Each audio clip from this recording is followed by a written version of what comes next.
এটা আমার অন্যতম বড় একটি দায়বদ্ধতা। বিগত সময়ে আমার এই অভাগা পঞ্চগড় জেলায় অনেক এমপি ছিল, মন্ত্রী ছিল, কিন্তু পঞ্চগড়ের প্রাপ্য অধিকারটুকু আদায় করে নিয়ে যাওয়ার মতো পঞ্চগড়ের জনমানুষের নেতা আমরা এর আগে পাইনি।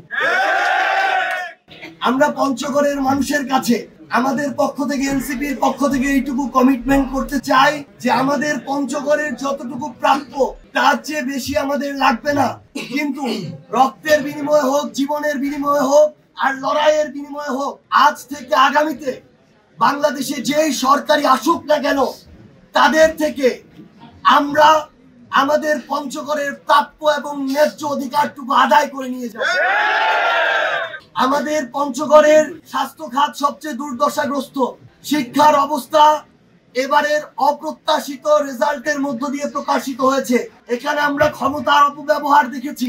পঞ্চগড়ের পাথর সমৃদ্ধ একটি এলাকা, কিন্তু সেই পাথর উত্তোলনকে কেন্দ্র করে চাঁদাবাজি, দখলদারিত্ব দেখেছি। আমরা এই পঞ্চগড়ের প্রশাসনে রাজনৈতিক হস্তক্ষেপ দেখেছি। অনেক নিরীহ মানুষের উপরে হয়রানি, জুলুম, নির্যাতন, মিথ্যা মামলার, জেলের চক্কর খাটা, থানায় চক্কর খাটার মতো অসংখ্য অপ্রত্যাশিত ঘটনার মধ্য দিয়ে আমাদের সাধারণ মানুষকে যেতে হয়েছে। ইউনিভার্সাল কার্ডিয়াক হসপিটাল, আপনার হৃদয়ের আরো কাছে।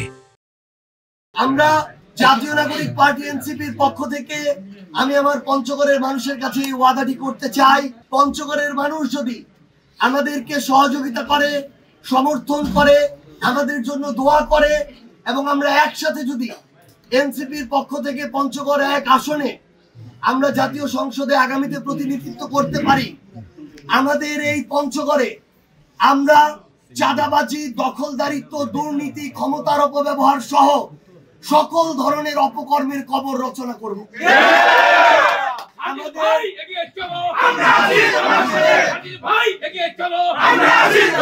আমাদের পঞ্চগড়ের যে স্বাস্থ্য খাত, এই স্বাস্থ্য খাতে হাসপাতাল, ডাক্তার থেকে শুরু করে পঞ্চগড়ের যে প্রয়োজনীয় একটি অতি গুরুত্বপূর্ণ মেডিকেল কলেজ এবং নার্সিং কলেজ, সেটি আগামী 5 বছরের মধ্যে আমরা নির্বাচিত হলে যে প্রক্রিয়ায় যত দ্রুতভাবে এটি বাস্তবায়ন করা যায় সেটা হবে এনসিপির সবচেয়ে বড় একটি অঙ্গীকার।